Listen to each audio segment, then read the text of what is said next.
gusto ko yung ginawa mong ballet. But, siguro, kuha ka pa ng maraming hangin. Ito po, hindi rin po maiwasan yung kaba, pero nagpapasalamat po ako dahil sa tingin ko po nagawa ko naman po yung best ko.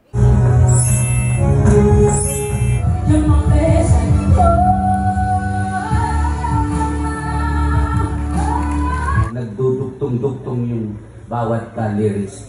Yun lang, linawin mo lang ang pagpikas. Medyo kinabahan, medyo nag-struggle din po, pero sobrang worth it din naman po. Ayan. At nakasalang po sa tanghalan ng kampiyon.